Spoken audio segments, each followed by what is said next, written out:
This is Reason Revolution. I'm your host, Justin Clark. Thank you so much for joining us this week. This week, I have one of the most interesting and I think intriguing guests I've had for the podcast. Really looking forward to having him on the show. Damien Marie Athope. How's it going, sir? Hey, how you doing? Hi, everybody. Awesome. Thank you so much for coming on the show. I'm really looking forward to our conversation. Great. Awesome. So you are, as you describe, an axiological atheist. I'm very interested in kind of hearing what that is for you. What does that mean, and how is it relevant in this space of atheism? Okay, so I'll answer the first thing. An axiological atheist is basically the simplest way to put it is a value theory or a value science atheist. And what value theory is basically is how you understand and value-wise things.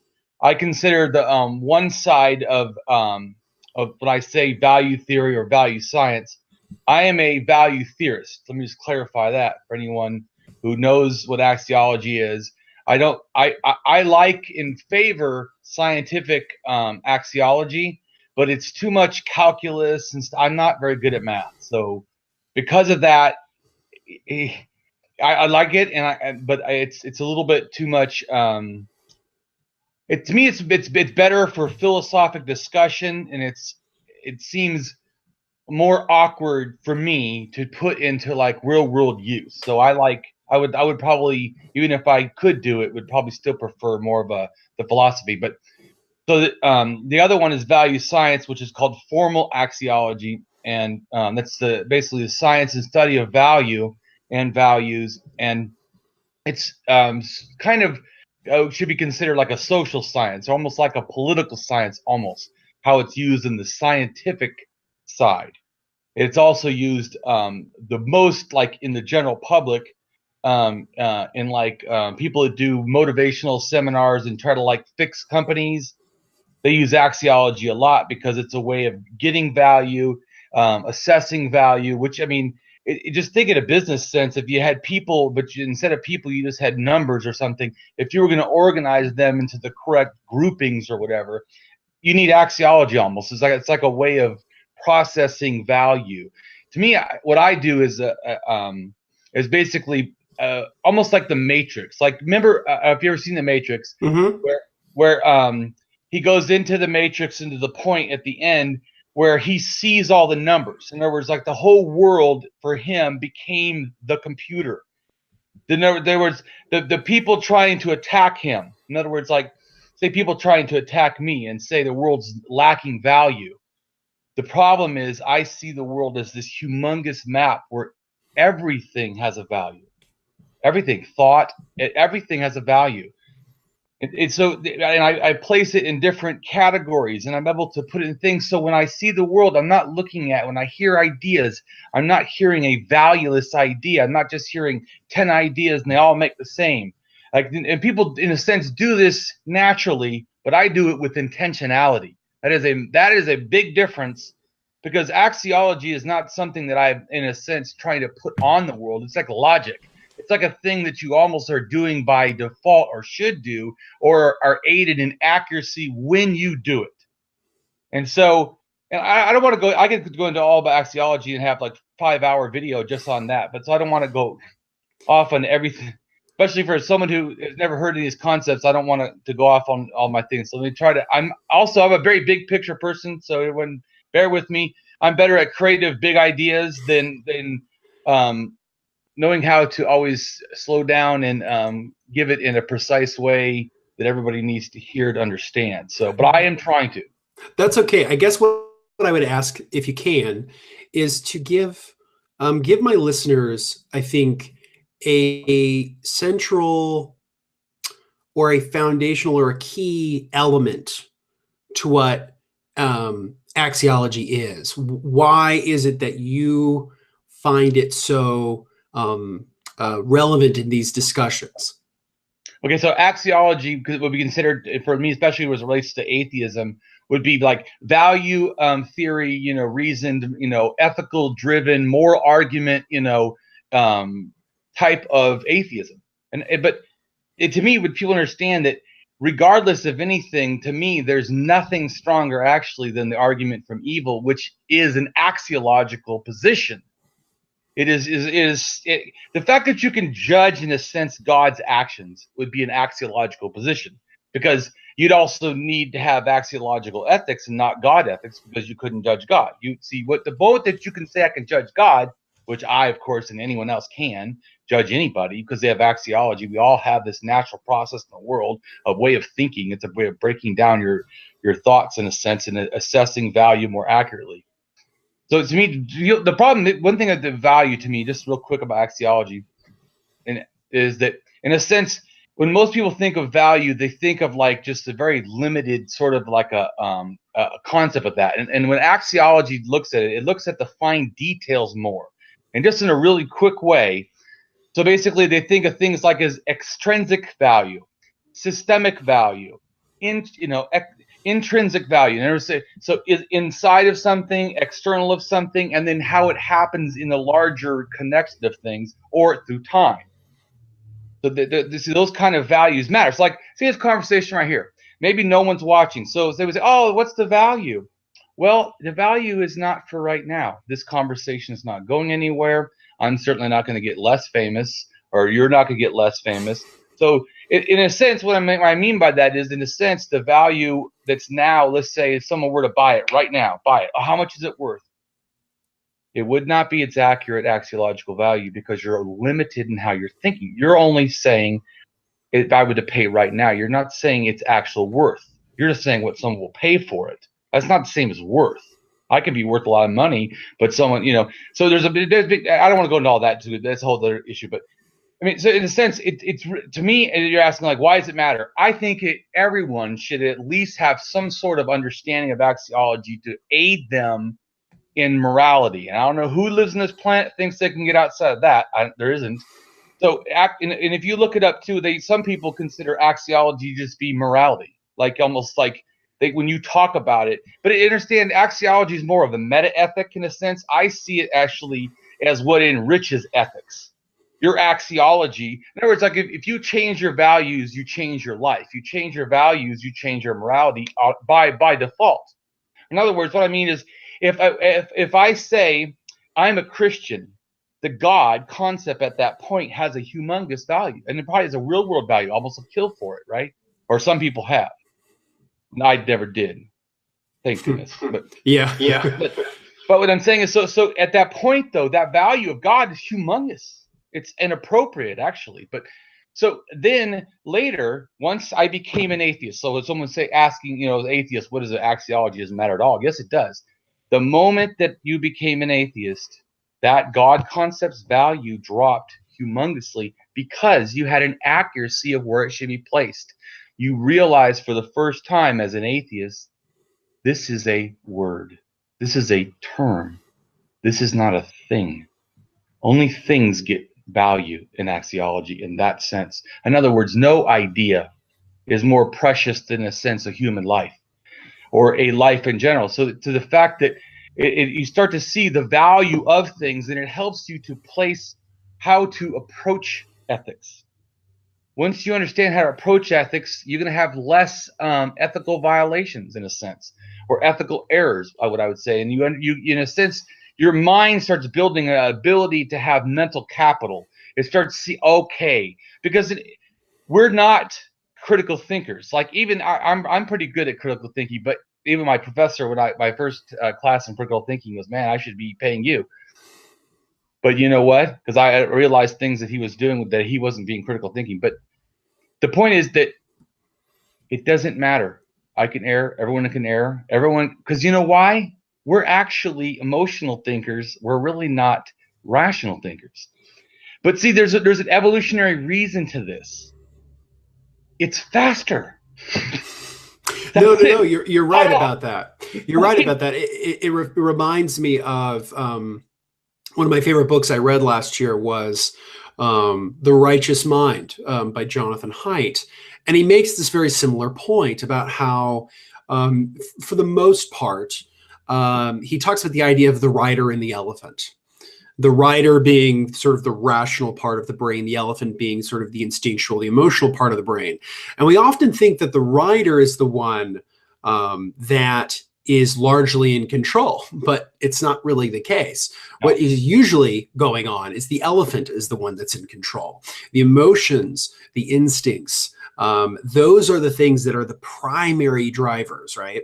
And so what we often do is we either we contain the passions, right? So we, as thinking creatures, as reasonable creatures, we contain the emotional impulses that would often be negative, and we do that for normative reasons. We do it for, as you would say, axiological reasons. We do it for moral reasons because no man is an island. We live in a social system where we want to get along, and because of that, we have to sort of contain some of the lesser angels of our instincts, but they're still there. And I think it's relevant because reason is, to me, one of the most important aspects of humanity. But having said that, it's important to acknowledge the fact that we're not robots, I guess. I think sometimes there's this sort of notion of perfect rationality, and that's not necessarily the case. I mean, it reminds me of David Hume's notion of reason is the slave of the passions, and I think that's a fair point. I would say that, to me, reason is a thinking strategy that's most effective that we have. I mean, I agree with that. We have a lot of thinking strategies. Mm-hmm. I mean, manipulation, conning people, lying is a strategy. In fact, it's a very effective strategy. Not long for social cohesion if you're found out, but it might be, in the long run, could save your life. I mean, lying has saved lives. That is not a lie at all. I mean, so the point is that reason, though, is, to me, so in other words, how I'm saying is, I'm just making your points. For me, I always see layers in things. Whenever someone, like you were just talking, see, you said one thing, I see, nope, wrong, a whole bunch of things. There's a whole bunch of thinking strategies. The reason why, at least I push reason as my only master, is it's the only thinking strategy that it has a more reliability to produce accuracy of results, of outcome. And that really is what I want, is an accuracy in the outcome. In other words, the final conclusion. What is reached? Like atheism is the conclusion of a thought, or, the lack of, having the evidence. And then, okay, now the reasonable conclusion, that I don't believe. Mm-hmm. The belief is not possible. For me, really, as an axiology atheist too, I get into what's called the ethics of belief. Ethics of belief is extremely important to me. You have an ethics in how you should believe something, especially when it has real world property or real world consequences, real world conclusions, are needed. In other words, I mean that is, so when a real world conclusion is needed, like medicine is important, but you believe that prayer matters, and you just say, let's pray for the kids, and they'll give a medicine, the kid dies. So in a sense, that belief in prayer had a real world conclusion. So you have an ethical, in other words, a necessity to know if the belief of prayer is valid, not just you have it. In other words, don't tell me about your faith. Doesn't even matter. Don't have faith, have faith. It's regardless to me. Zero sum for me. If you say, I have all the faith in the world that prayer works. I heard, I have prayer. That's all I heard. You came up to me and you said, I have zero, belief in prayer, but I still think it might work. All I heard is, I have prayer that works. To them, I'm saying, I do not hear your faith. I only hear your claim. As an axiology atheist, and the first thing I'm thinking, is that claim valuable? And if that claim is not offered with a justification or a valid reasoning or an evidence, rich, source or explanation or, whatever, then it's not valuable.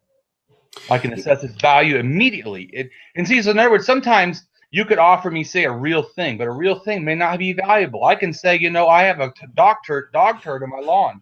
And you would say, well, that value is nothing. Actually, it's an anti-value. I have to go out there and pick it up. So it's a disvalue that it's there.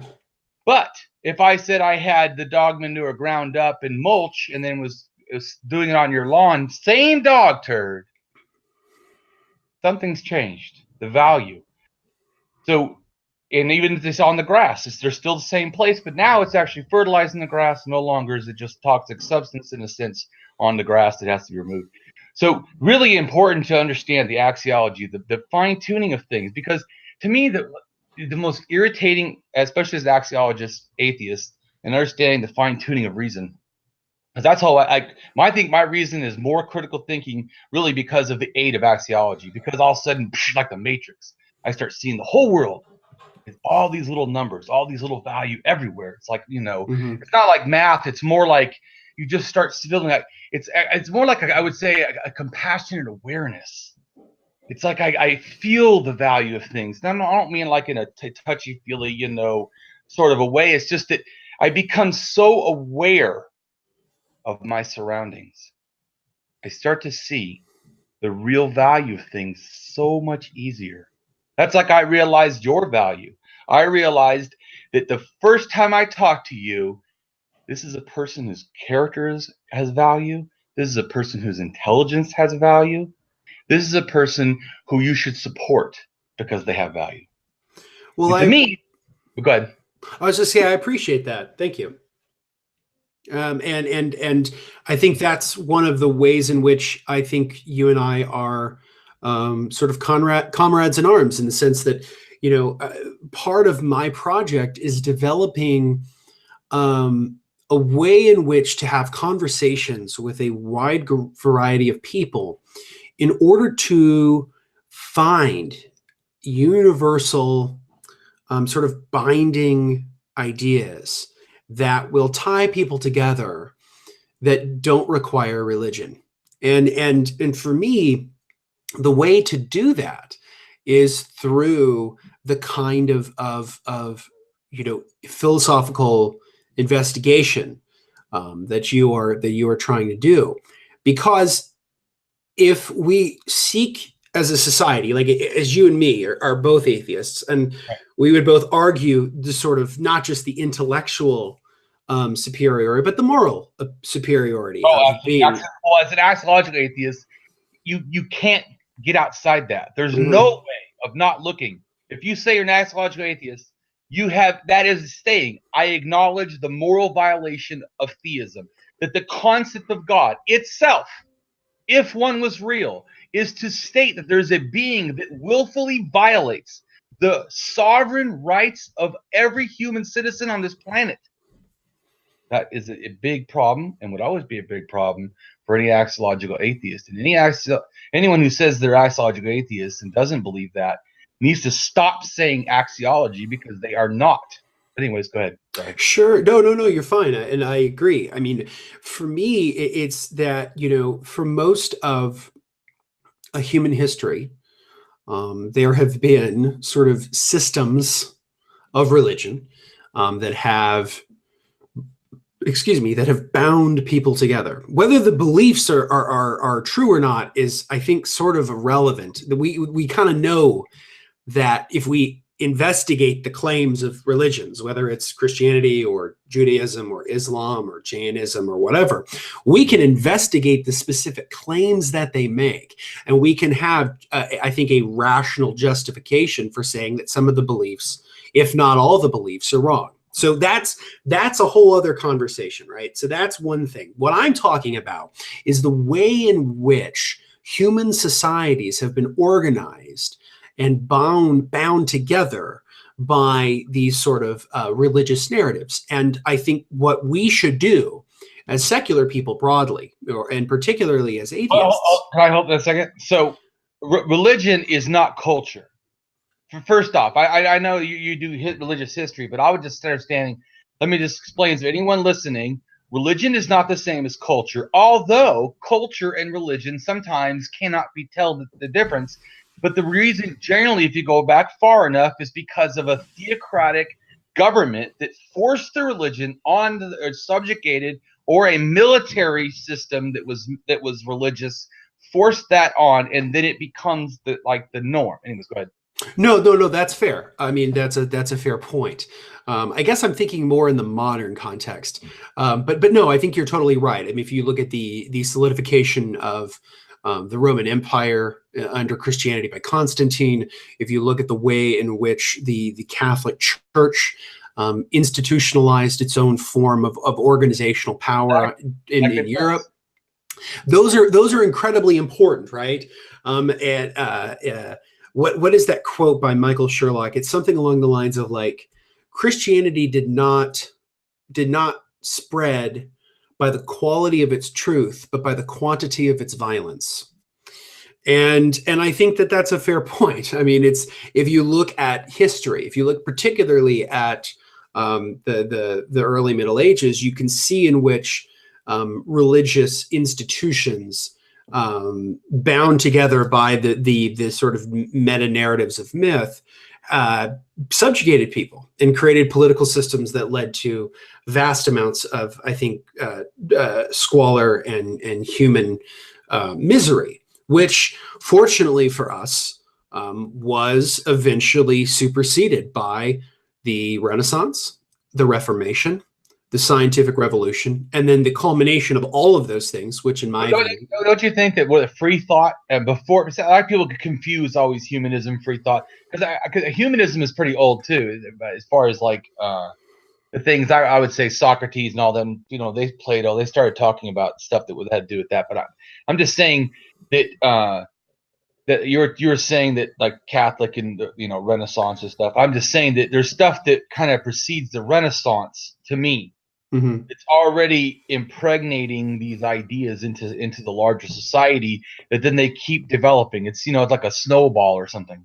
Oh no, you're totally right. I mean, if you could go even all the way back to the Greeks and the Romans. If you talk about the early thinkers, if you think of someone like Democritus, and Democritus's initial thesis of the idea of the atomistic universe, and that was a profound revolution. If you look at the way in which wasn't it like 30 years later, there's another guy that almost same name. Mm-hmm. Was it the one that then said man makes God in his image? No. He said if animals had gods, they would make them animals because man makes God in his own image or something like that. Yeah, that's interesting. I'm not sure who that may be. Possibly Epicurus. I mean, Epicurus is no, before that. Really? Okay. I don't know off the top of my head. I have to go look. I'm not sure either. But then I also think one of the ways in which the Western world was, I think, incredibly improved in terms of the emergence of philosophy is Aristotle. And I tell this story because I think it's relevant. So actually, give me a second. Go ahead. So I actually have it with me. I didn't think I'd have teaching tools, but I have it with me. Cool. So this is one of my favorite paintings. It's called The Academy of Athens. And you see here, this is Plato, the older man. This is Aristotle. If you can see in this portrait, this is just a very small section. About philosophy. What? I just learned something about philosophy. So this is Plato. This is Aristotle. This is the Academy in Athens, right? This painting is in one of the libraries of the Vatican. It's one of my all-time favorite paintings because I love using it as a teaching tool. So if you look at Plato, notice that he's pointing to the sky, and what that means is that Plato is talking about the ethereal forms in philosophy, right? That Plato is in many ways the prototypical idealist. His idea is that there are sort of universal themes or universal ideas that exist independently of us, and through the capacity of reason we can understand them. Having said that, though, I don't agree with that. This is where I'm going. So and then if you notice with Aristotle, Aristotle's hand is like here, which is roughly pointing to the ground. Okay.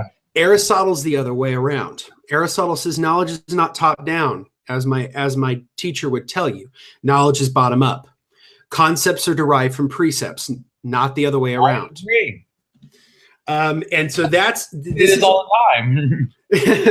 this is a fundamental shift, because I would argue that Aristotle might be single-handedly, in my opinion, the most important philosopher of the Western canon for this, because this idea of centralizing the philosophical notion of truth as concepts being derived from precepts and not the other way around, this is the insight, the central insight that leads to...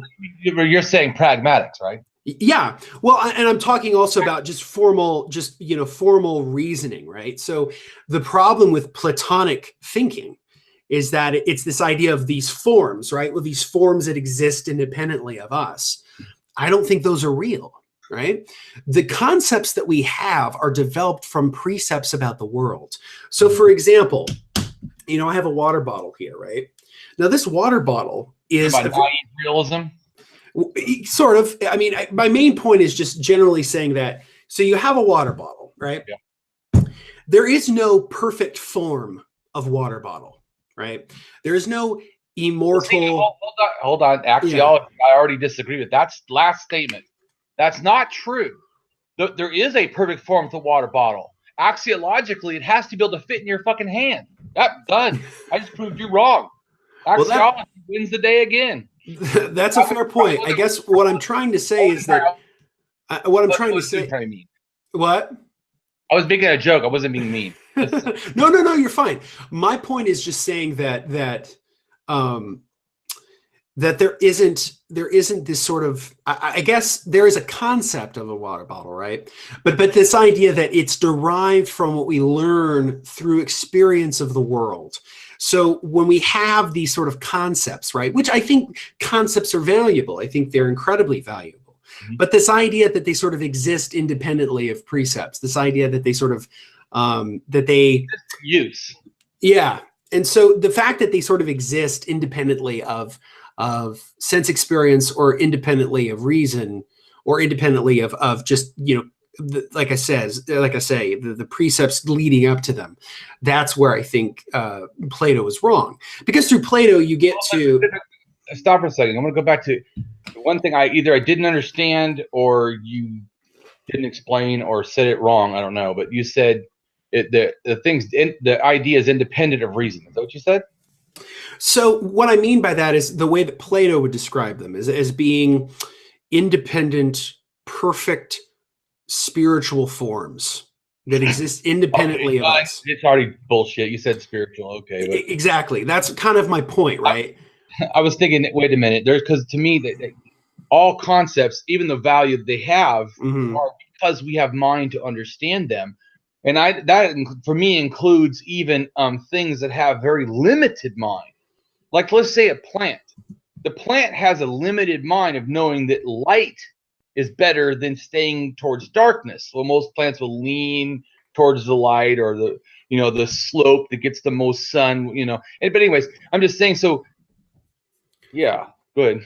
No, so I guess my fundamental insight is this idea that knowledge is bottom up, not top down. That the beauty of I think what Aristotle's achievement was, and I think what is the achievement of eventually what would become even in Christian thinkers like Aquinas, if you think of the natural rights tradition and then go into the Enlightenment, it's this central notion of saying, no, knowledge is bottom up, not top down. Concepts are derived from precepts and not the other way around.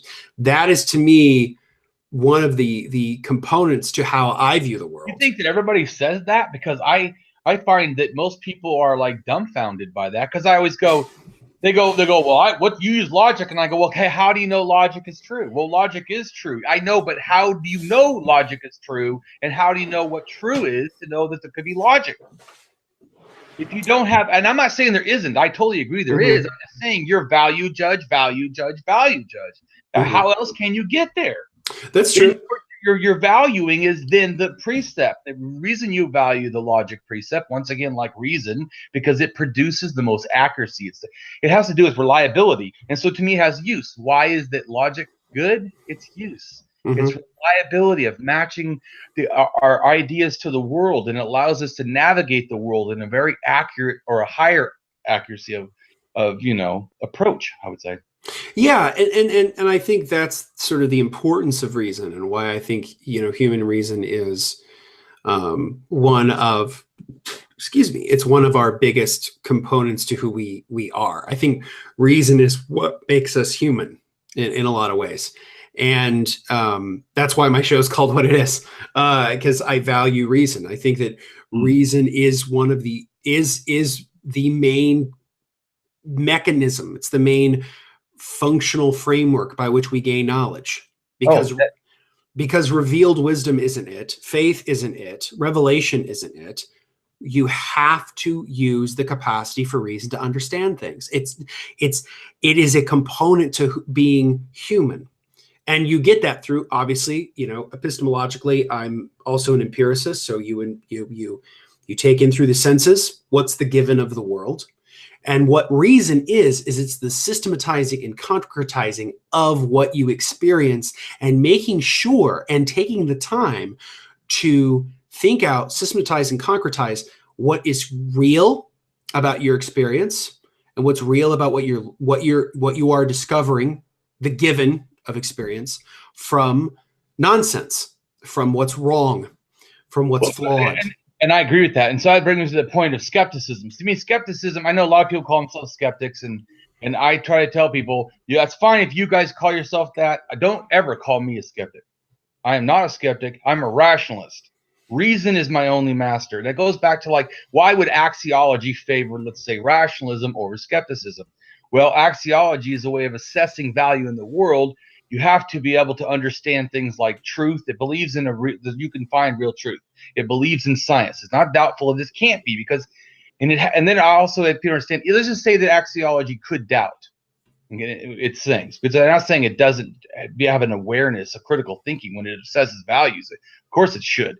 What I'm talking about is, let's just say that he had this universal doubt, like it couldn't even know if reality is true, because axiology is involved in every thought that involves a value judgment. Just put it that way. Anything that's morality, any value judgment, any way of, in a sense of precise, like trying to do things, either is or could be applied or used, with axiology.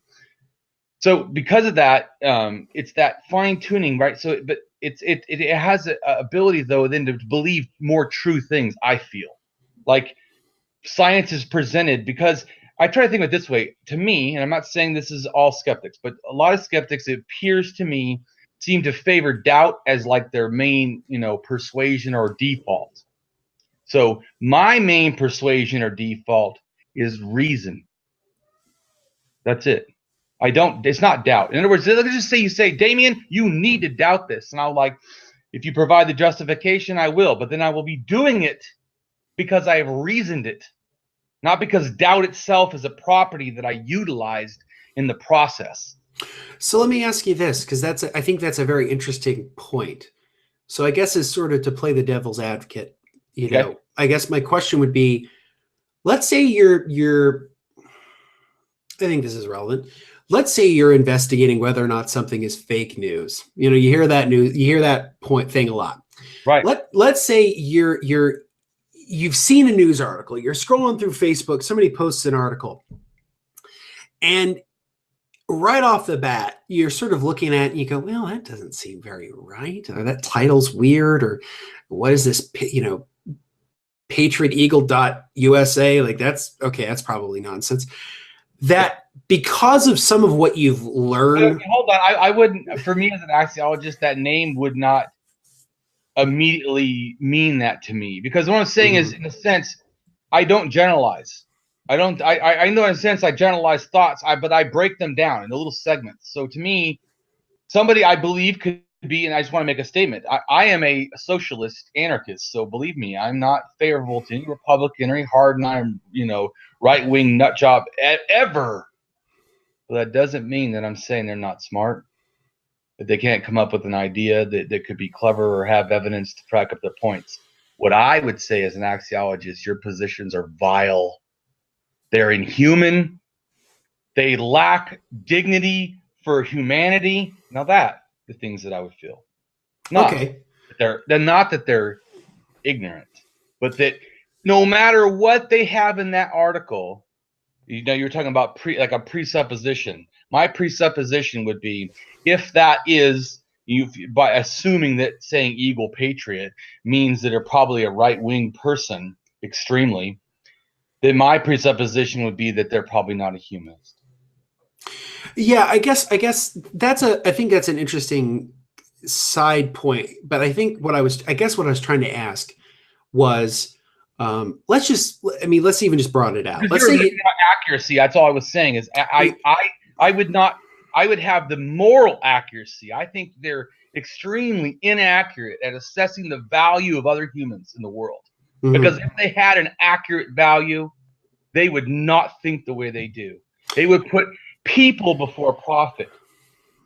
Yeah. So I guess, yeah, and I agree. I guess what I was trying to say was, imagine you just sort of see, or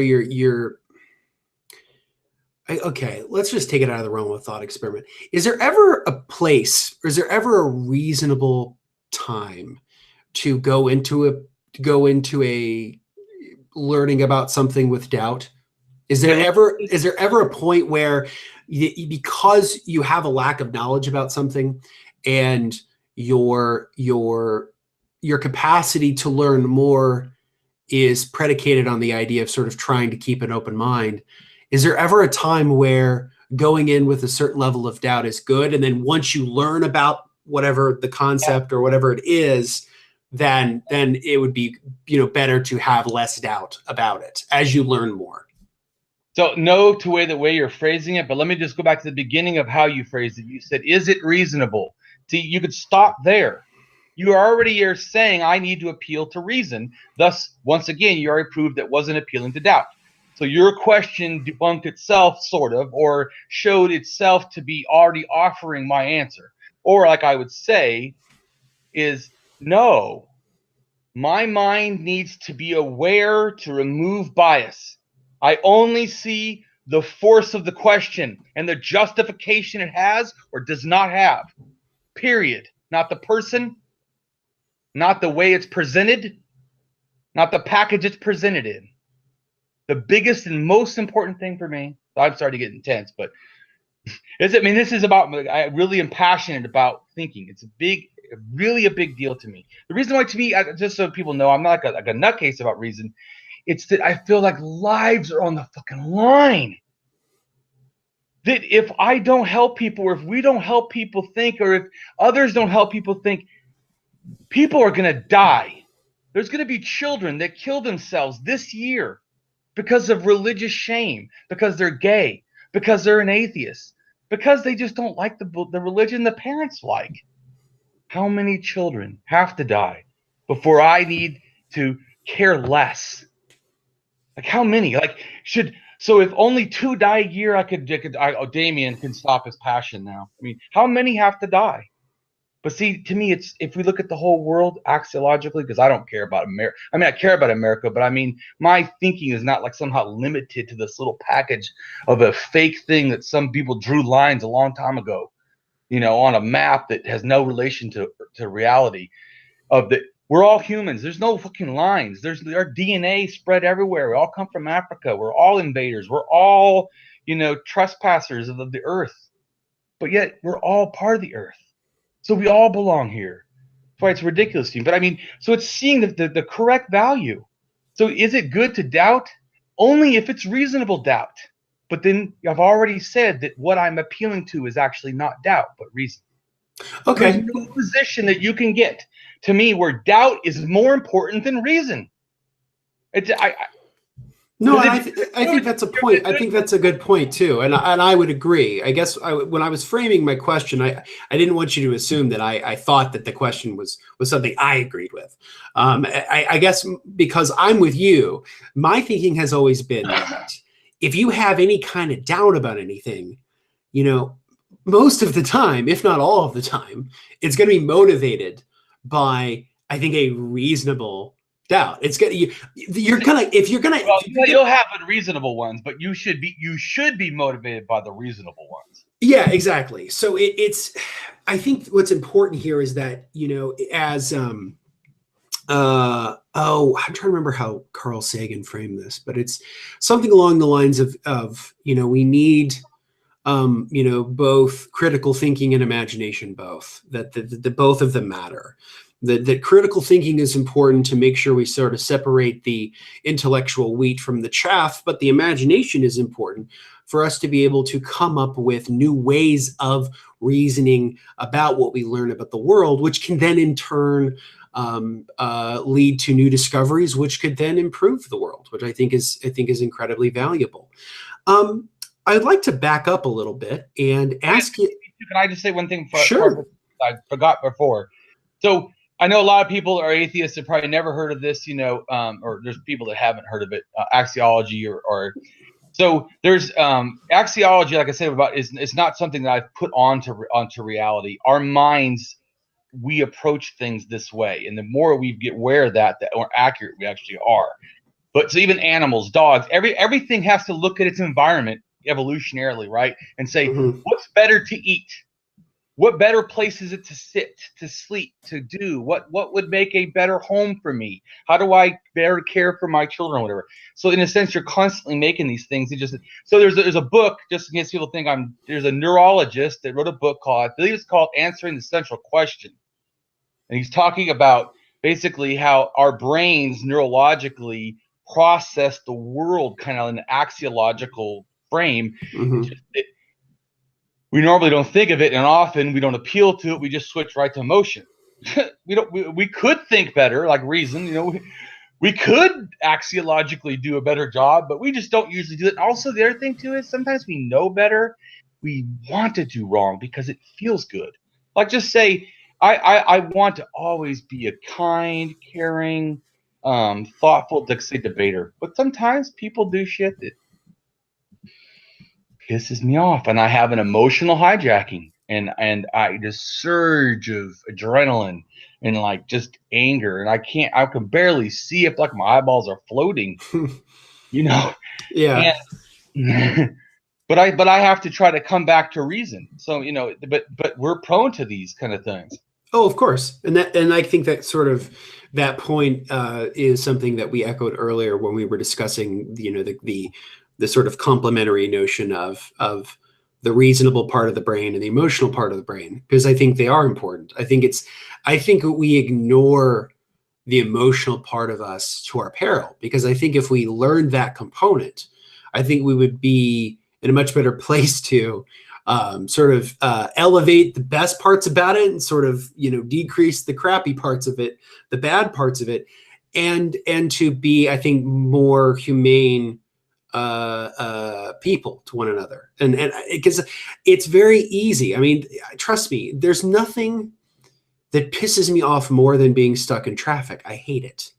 I absolutely fucking hate it. I hate being stuck in a huge line of cars. I hate knowing that it's taking me so much time to move very little. Like that pisses me the fuck off. And in that moment of sort of emotional unreasonableness, there's a part of me that sort of, because this is what we do as thinking animals, as thinking creatures, I often create a sense of agency about it. Like, the universe is out to get me. And then I have to stop for a second and go realize, wait, hold on. The universe doesn't give a shit about me. The universe is. Can I focus on 1 second about you saying that? Because I hear a lot of atheists say that, and as an axiologist, it really pisses me off. Okay. The universe cannot assess value. So the universe can neither care nor not care. Actually, it's a null thing. The universe. I agree with that. I know that's not what you're saying. I'm getting passionate. I'm not like directing it, or if it feels that, I'm sorry. I'm not trying to direct it towards you. No. That's a better way of articulating it. Again, that goes back to the nature of how we tend to use language, right? We tend to put agency on things that don't have it. Right. When I totally agree with you. When I was saying, the universe doesn't care about us, that's just a shorthand for literally saying like the universe is completely neutral because it can't have a capacity to care or not. If you said that, I would have totally had no. Exactly, and that's what I mean. So I have to take a step back and go, wait, oh yeah, that's right. That's a fact about the universe that I know. And what's interesting about it is that for some people, particularly religious people, that kind of notion of indifference would make them feel really sad. But for me, it actually gives me a sense of joy, because it reminds me that my life is mine, that my life sort of belongs to me, that there aren't these sort of cosmic forces, or not forces, but cosmic agents that are doing things to me, because they're not, because they don't exist. So Right. I think it's important that we channel our emotional part of our lives and our minds to either decelerate some of the lesser angels of us, and to, I think, elevate the better angels of us. So and I think that's something that's really, really interesting, man. That was one. Can I pause you for there for a second? Yeah. I don't agree with that statement. To me, I'm a mild or a high functioning sociopath. I was gonna say mild sociopath, but Yeah. I said functioning because it sounds more appropriate to when people think about it. Yeah. High functioning is I don't go around hurting people. Not That's anymore. good. I used to be extremely violent. Extremely violent. In fact, I don't know how I made it, but one of the things that did make it was actually somebody teaching me value. I didn't realize it was a feminist therapist that helped me, but for the first time, she paid attention to the human, not the messed up kid from the fucked up home in the violent neighborhood, but the human, the somebody. And one thing I like about feminist therapy is, as a counseling thing, at least some of the things, I really like that it's like anarchism to me. It's totally transparent. It says, I'm trying to help you. We'll work on helping you together. It's not like psychoanalytic where you're like scheming, in a sense, constantly scheming.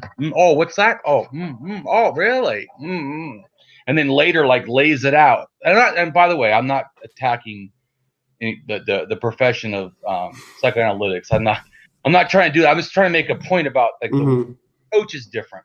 So I think psychoanalysts can be beneficial. So I'm not saying I agree with everything they think, but I certainly am not trying to demonize that profession.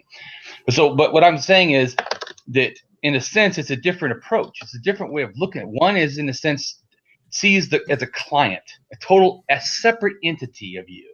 Where, in a sense, to me, feminist therapy goes in and sees as your guys are partners. In a sense, you're both in a struggle. You're both. I like that so much, but that's I didn't know as an anarchist, back then, but being treated in an anarchist way was like, just air, man. I can breathe for the first time in my life. I think I'm alive. Because for me, what it's always felt like is everyone's stepping on my fucking chest. I can't breathe. Like the world is all their force. I've never thought I wasn't free. But I couldn't breathe under your weight. Not you personally, but I mean. Yeah, that's you mean. And then it was the first time somebody took one of the feet off. I could breathe. The moment I could breathe, I started getting value. Oh, maybe life can matter. All this time I've been acting like everyone's treated me like life didn't matter, because everyone treated me like life didn't matter. So I assumed that was the accuracy of the world, and actually wasn't.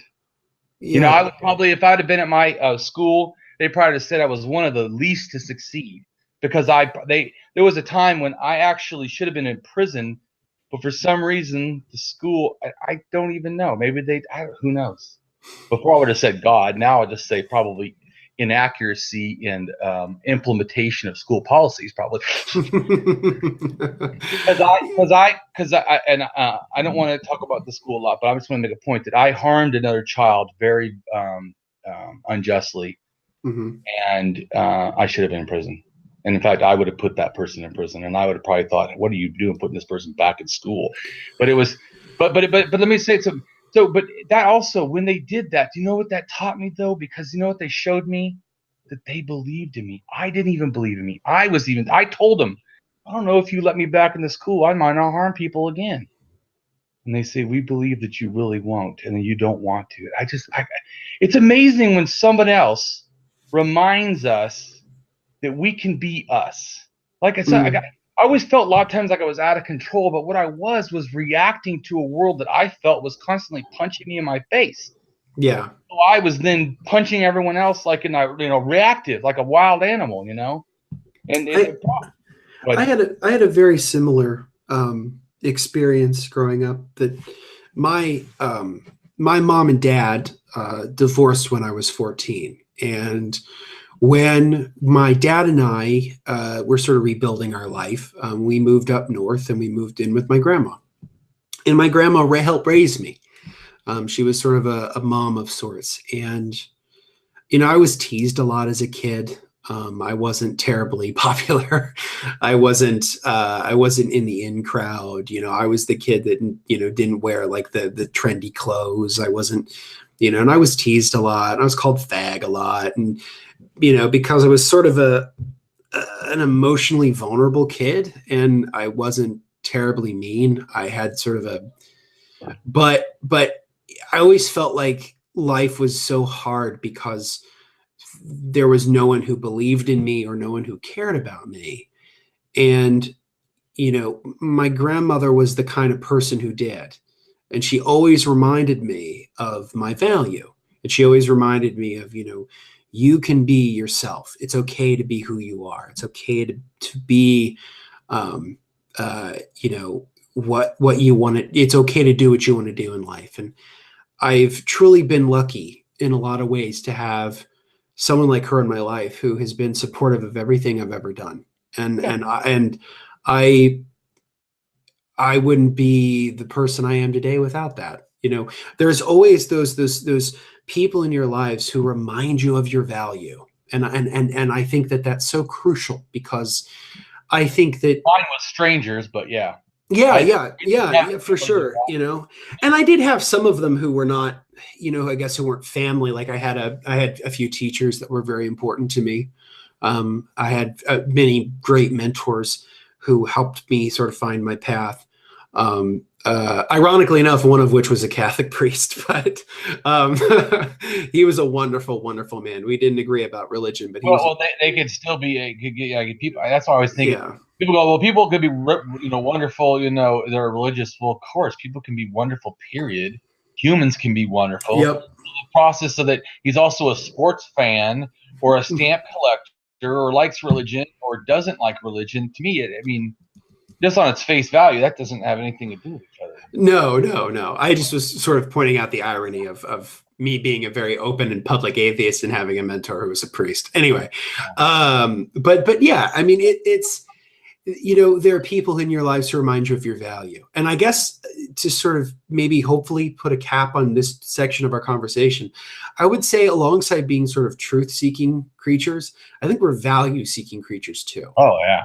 And I think that that's one of, and at least my takeaway from both your conversations with other people about axiology. And I did a deep dive today on axiology on the Stanford Encyclopedia website too. So I was like trying my best to sort of get a grip of what it is. So, speaking of which, I always enjoy the talking about axiology. Tell me something that you learned or what's your impression? Because I feel like all I ever do is always have to teach everybody a talk about axiology because no one ever knows what I'm talking about. Yeah, well, I will try my best to articulate it and see if I get it right. I'm not going to judge you. I was just asking. Of course. Imagine imagine, our intellectual lives as if it's building a house. Mm-hmm. And to me, at least from my study, the axiology is the foundation. It's what you lay down to build everything else on. And so the beams that come up from the foundation are the metaethics. They're sort of the universal things that we're trying to get at, right? Yeah. And then everything in between. So then after that point, you're putting up the wallpaper, you're putting up the paint, or you're putting in carpet, and you're putting in doors. That is ethics. And so thinking of it as sort of a explained it well. Yeah, exactly. And so for me, at least, is that what axiology does is it provides one with a foundational value system. Exactly. Upon which to build concepts. But one that's rooted in reality, because there's a connection, especially in formal axiology, which of course I follow. I just don't use the math, but I follow their agreement. In other words, you can't, in a sense, I don't believe. Now, maybe someone could do this, so I don't want to, because I'm not the only one who uses axiology. Lots of religious people do it. In fact, they do it actually more than we do. We need to change that. But well, because they even had a study for axiology over in Indiana. Oh, well, that's my neck of the woods. That's that place. I'm not. What's that college? I'm not into football, so what's that? Well, there's Notre Dame, right? Oh, Notre Dame, yeah, University of Notre Dame, up in South Bend. It's about 2 hours from where I'm at. Okay, they did, which really makes me mad. I want to go against it. I just don't have time. I need to. I want to write a whole article ripping them a new one about it, because they feel that they gave the theist, the agnostic, and the axiological atheist all positions of if could be God be real, and they concluded only theism is the one that's the most accurate. Mm-hmm. What the? Oh man, I mean, what was the reasoning behind that? I mean, why did they say? You have to read the article. It's because I would have to explain too much. Oh, okay. Listen, I want to get into other stuff, not just talk about. But I'm just saying that there's I can give you the article. I can go look for it. Sure, we can include it in the show notes. Yeah. Okay, so let's change gears a little bit. One thing I always do with my show is I always ask sort of and we've talked a little bit about this already, but a little bit about an origin story and sort of how did you come to atheism and what was sort of your journey to becoming who you are now? And you can give a short version. I'm just curious as to. Oh, yeah, my thing is real long, so I'll try to give it as short as possible. Okay. I was born into parents that were in a religious cult called the local church. They follow Watchman. I think it's Watchman Nee. Watchman, yeah, and he followed Witness Lee, I believe, something like that, from China. Anyways, they were Asian. Anyways. But it was extremely, it's almost like sort of like how they approach things. It's kind of like Jehovah's Witness, but it wasn't Jehovah's Witness. So I was basically raised in that until 13. They were under the extreme fanaticism, right-wing Christian. I mean, like first off, they didn't think I'd get out of high school before the Lord was going to come back. They believed this so much they didn't even care about college. They didn't really care about school. Then my mom really, if you ask my mom how many times did she, help me with my homework, she would say, well, I asked him. He said it wasn't any, but wouldn't have been no big deal. You know why? She didn't care. We were gonna let it die anyways. God was gonna come back. Everything. It was like, But to me, that right there, the intellectual abuse, in a sense, that happened to be because of this. People don't realize that I was so indoctrinated and so and I was also abused that I was in junior high in 7th grade in California before they figured out I couldn't read a clock. I was in special ed and I was in all kind of classes for messed up kids because I was super aggressive, and in fact I got suspended for a week for beating up a teacher. But I was there was right why I'm a sociopath. Some from genetics, but also because of extreme abuse that was religiously fueled. I guarantee you remove the religion, I wouldn't have been abused. So I that's why I always tell people I hold religion accountable. This is your fault. You don't like how I'm acting? Well, you did this to me, and it's not about hate. It's that I've been harmed. And I am sick of seeing other children being harmed, and I'm not going to stand by and allow more children to be harmed. And me say nothing. Yeah, and one point that I think you've made before, and I think this is important to sort of put in here real quick as an aside, and I know it's something I know that you talked about with David Silverman, is that when we're having these discussions, we're talking specifically about the harmful effects of ideas. We're not trying to slam people. We're not trying to call people dumb. We're not trying to. What we're trying to do is assess whether or not these ideas are true, and then as a corollary of that, we're trying to figure out, are they useful? And it turns out that the vast majority of them are both untrue and they're unuseful. So Correct. it's important that we sort of make that distinction, because I think there's this and for cliche. axiologists, just real quick, for axiologists, Mhm. okay, axiological atheists, in a sense, just if for everyone thinking, just take atheists out and say anti-theist that doesn't believe in God. That would be a closer, really, of what an axiological atheist sort of is. But axiological atheist starts, in a sense, from just like you were talking about building.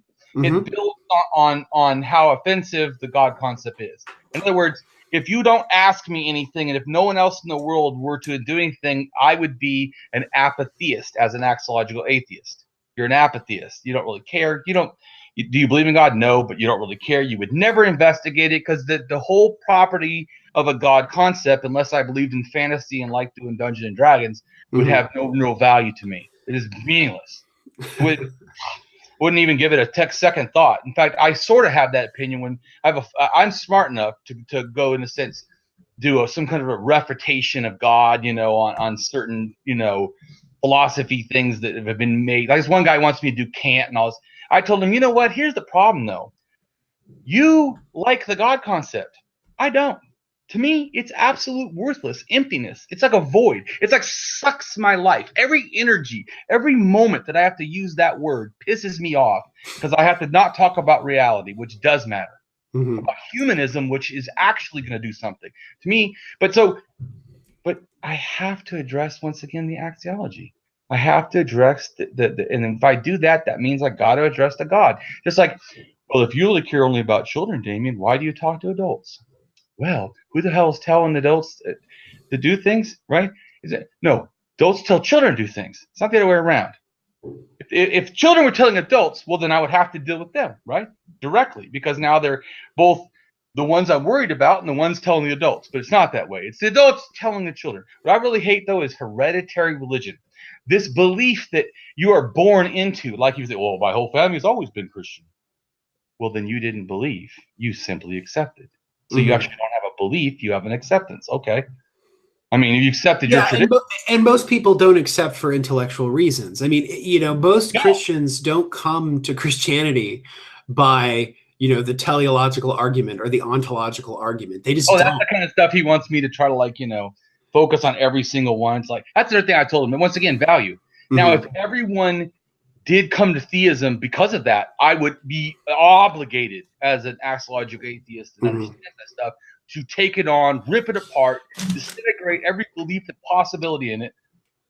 But what I think you're trying to do, and what I think is what makes you unique in this space, is there are a lot of people who do the refutations of the arguments. There are people who do it brilliantly. Okay. Like, I mean, if you read George H. Smith's excellent book, Atheism, the Case Against God, he does it in that book. If you read Dan Barker's book, Godless, he does it. If you watch anything that Matt Dillahunty puts together on YouTube, terrific. There are people who are doing that. But what you're doing, and what I think makes you unique in this space, is you're saying, okay, I'm not just criticizing the intellectual heft of this. I'm criticizing the normative effect of this. I am talking about the fact that the intellectual arguments can be refuted. What I'm really interested in is highlighting the fact that I don't think the God concept as a whole is valuable. And here's why I don't think it's valuable.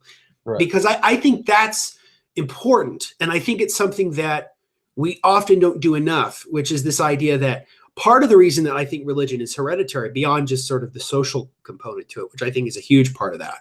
One of the ways in which, what? You said massively. Yeah. It's a huge component to it. 78%, Pew Research Forum did a research on religion in general. 78% of all the people, maybe it's 73. Oh, maybe it's not 8. I'm not super good on the fine-tuned detail, but it's 70-something. Let's put it that way.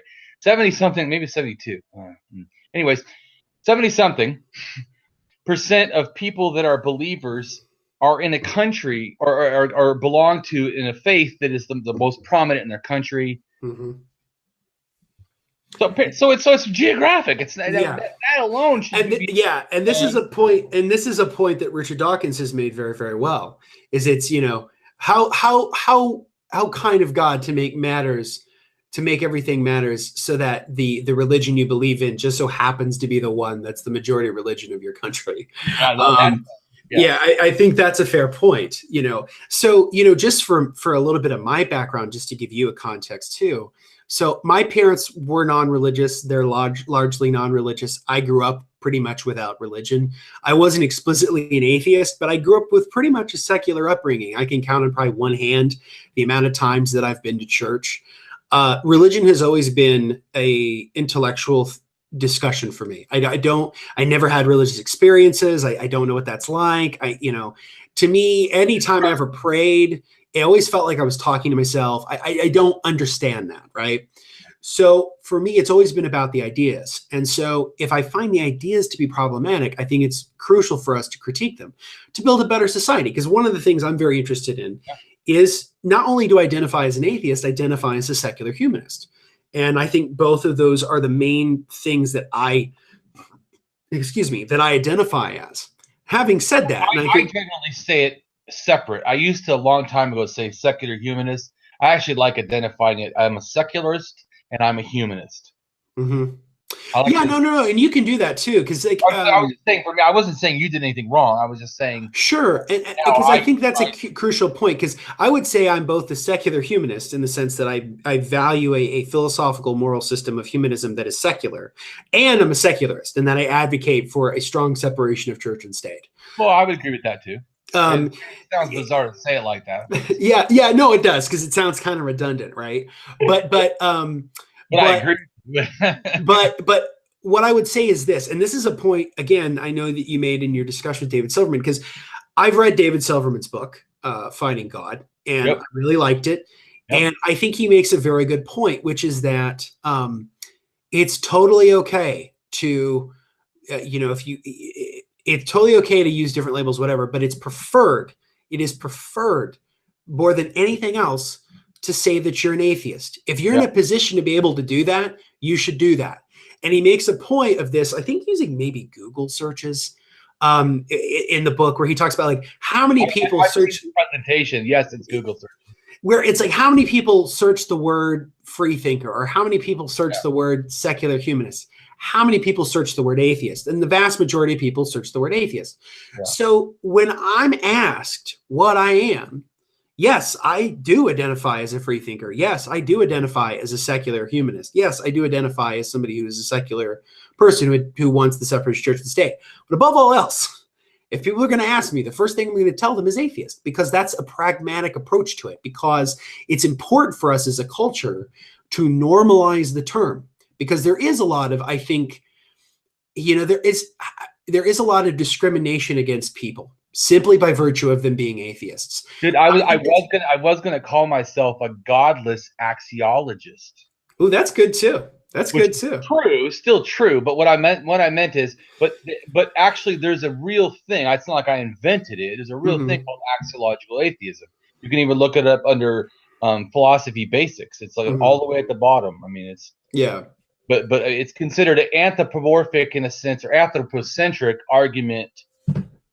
Because, in other words, no property is of more value than humans. Anthropocentric. Yeah, no, I agree. Say God. What are you talking about, and why do you think it's more valuable than humans?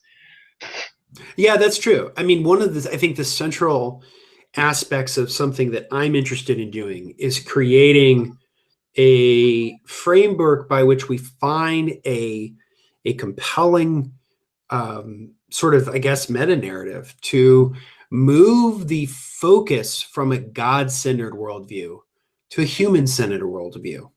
That the primary ethical focus should be about human beings and not about gods.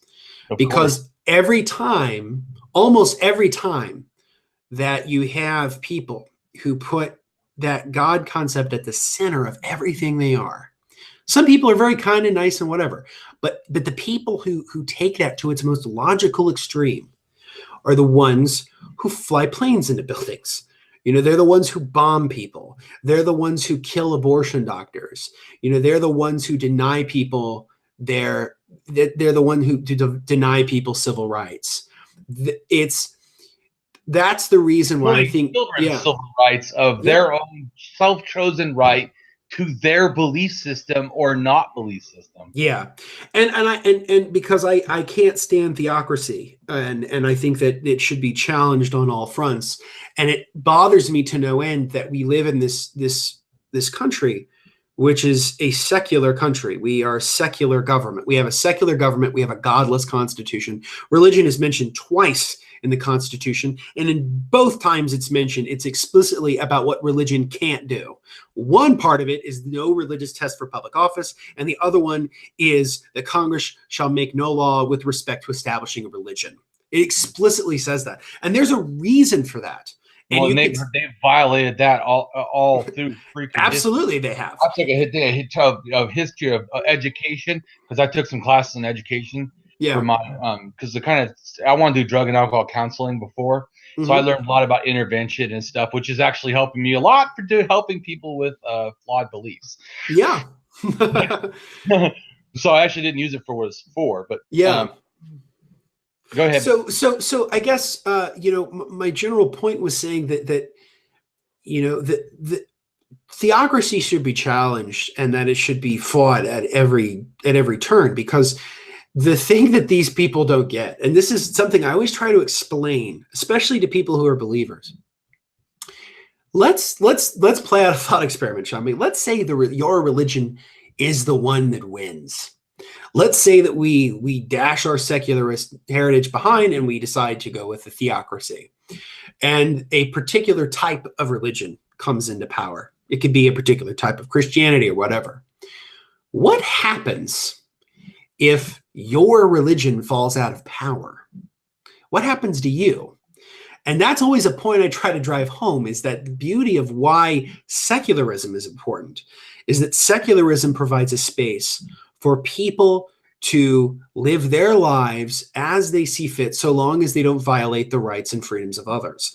And the beauty of that I think is important here is that when you become a theocratic society and then you're sort of thrown out of power, right? And a different religion or a different flavor of religion becomes powerful, they will go after you. And so for those, for those who would say that, yeah, well, we need more God in our government or whatever, I'm like, okay, which version of God? Is it going to be the God you believe in? Oh, of course. Well, what if we wanted to have a government founded upon Islam?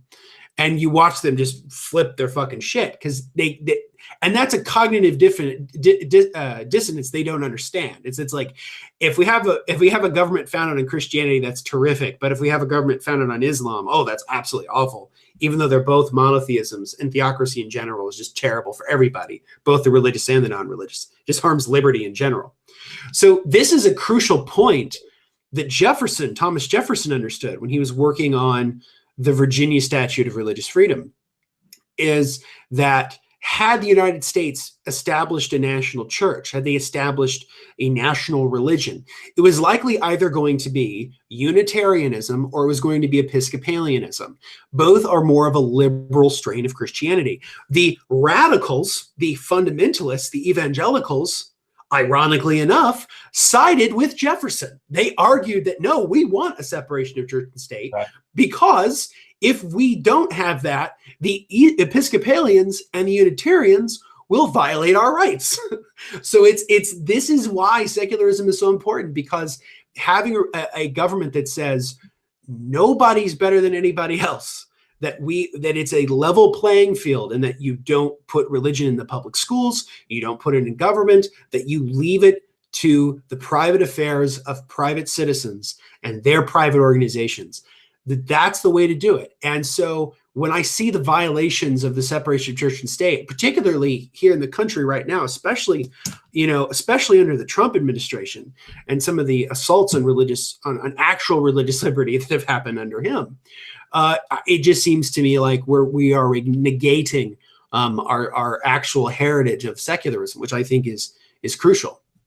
Oh, you are, and I do think it's crucial. And I was going to make a point is, although axiologically we understand the psychology of religious people, there's something more evil and pernicious about being, as what you said, because see, you said no one in a sense wants abuse. Well, hold on a second. Actually, religious does. If what you said was true, you couldn't get religious crusaders to go help ISIS. I know that some of them may be doing it because it looks fun, exciting, or whatever, Mhm. but there's a lot that are doing it because they feel they have to save Islam. No one throws their life away with such zeal as they do for fantasy, and it's for that is axiological atheist is so vital to me. This is not life worth. These things are not worth your life. They're not even worth a moment of your thought, let alone for you to lose yourself or kill your children or allow your children to suffer or your family to suffer or anybody to suffer who's even not your family. Anybody. Mhm. Yeah, no, and I generally agree with you. I mean, I made a point earlier about saying that oftentimes, the most extreme versions of people who put God at the center of their lives are the ones who fly planes into buildings. They're the ones who bomb abortion clinics. They're the ones who violate people's civil rights. So I do agree with you. But that's actually not the most common abuse. Oh no. As an axiological atheist, please be aware, Mhm, slow down. The first and most dangerous thing that happens is indoctrination. mhm, This is a harm on a more epic scale than any building. 30 I'm not saying that's not good bad. It's terrible. But millions of children are being harmed and have been. If you took out the whole thing of history and just took the indoctrination, it would and you lined it up and then all the other deaths. Because indoctrination to me, these toxic, polluted mental ideas that get in there. Just like, do you know that the more they did a study, 78 years, I think it's 73 or something. Anyways, a lot of years in Texas at this one psychological institute. They wanted to find out, is there any difference in how people believe in God? Let's say that's kind of what they're doing. Is Texas? It's probably religious study. I don't know. I did. I didn't. I skim things about what I want. I don't read the entire things that don't matter to me. I don't have time for that. But anyways, but I don't remember the whole thing about the study. But I remember the fact that they were saying that the beginning back then, that a lot of people had very tempered, like you were talking about, tempered religion. So they had very, even though they were in a sense schizophrenic and they thought God, was real and it was, they were like hearing voices. The voices were not that mean to them personally. It was more mean to other people a little bit, but not even that much either. It was more like other people could be sinful, but you need to make sure you're good or you need clean and you need to whatever. Put temple on your head, whatever. But so I'm not trying to put down people's schizophrenic. So I know sometimes I joke. I really do understand, appreciate people's mental suffering. So, but anyways, maybe mhm, I'm being insensitive. Shouldn't say that. But anyways, I'm just saying that when people are suffering, right?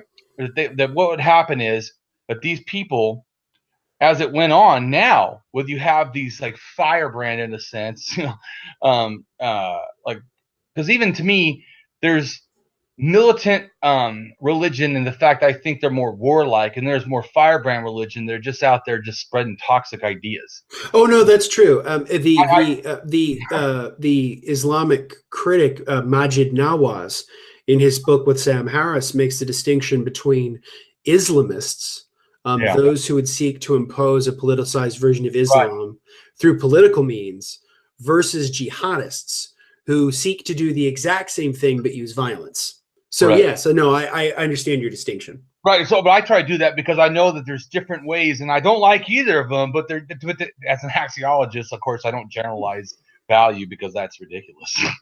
You should not do that. You should try to break it down and see things, and you get more accuracy.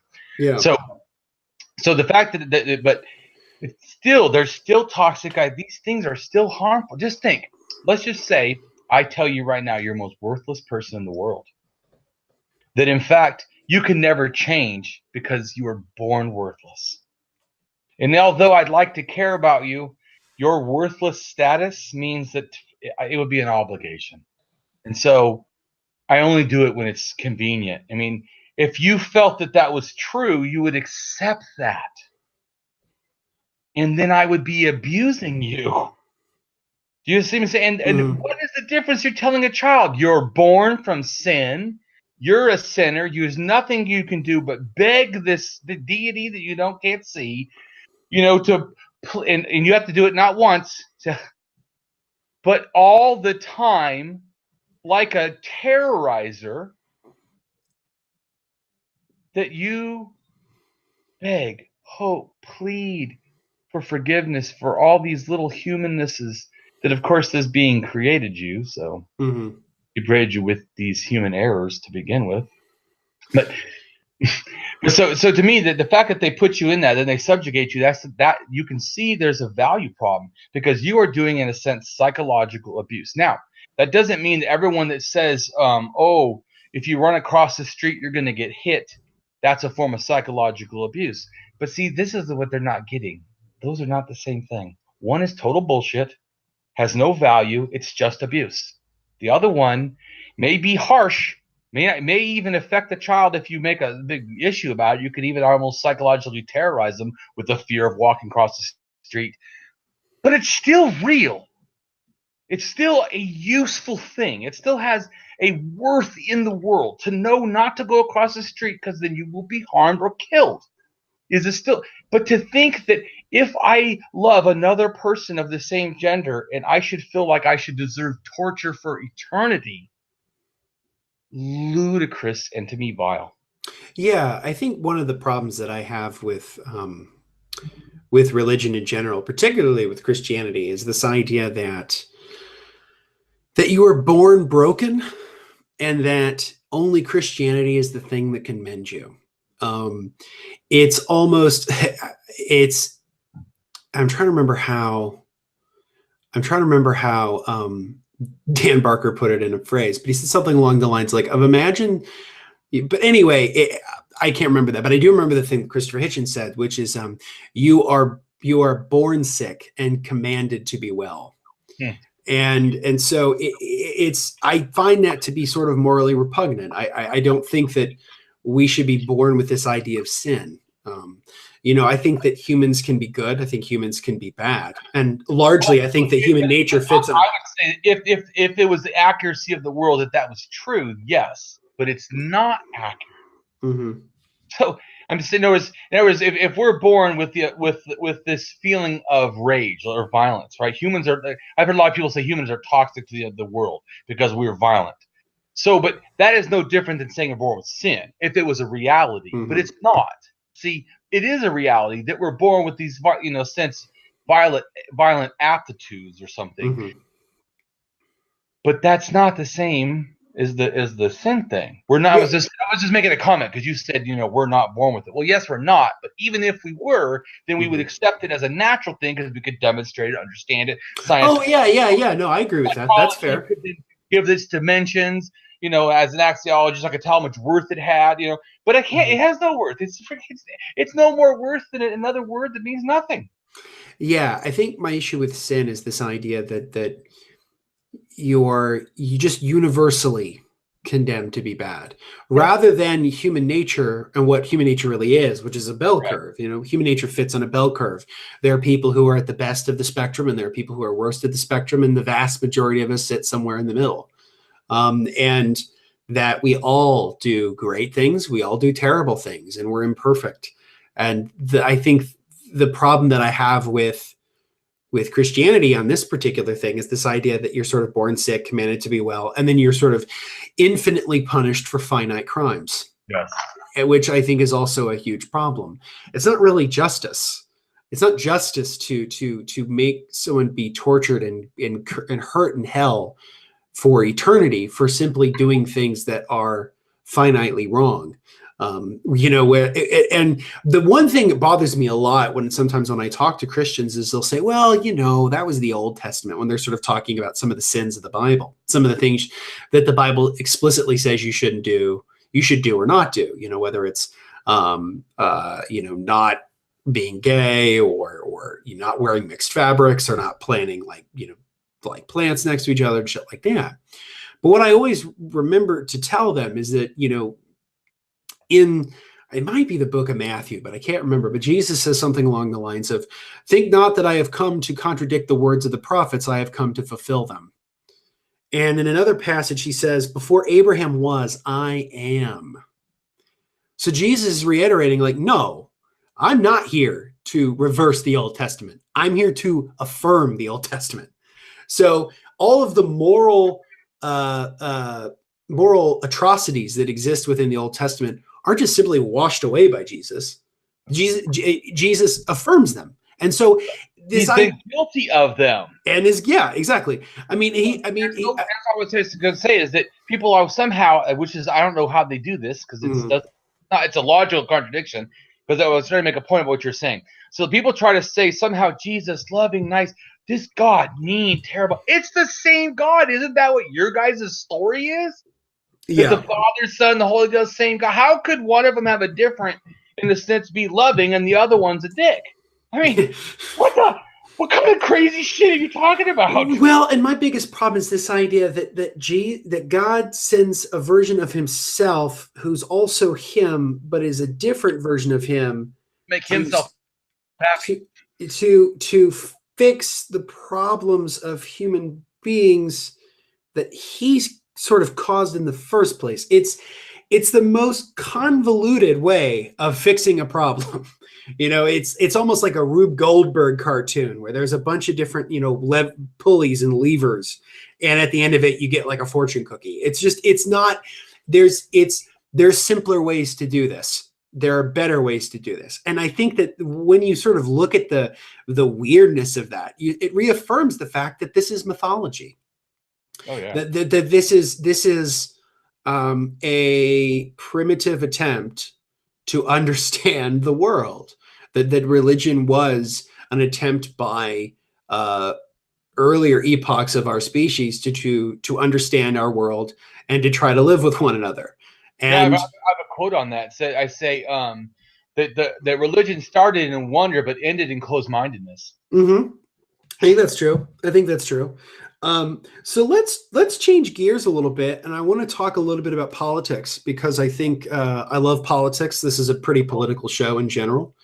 You identify as an anarchist, and you're not my first anarchist on the show, but you're my second one, so that's pretty cool. My friend Corey Johnston was the first anarchist out on the show. He's an anarcho-syndicalist, sort of similar to Noam Chomsky.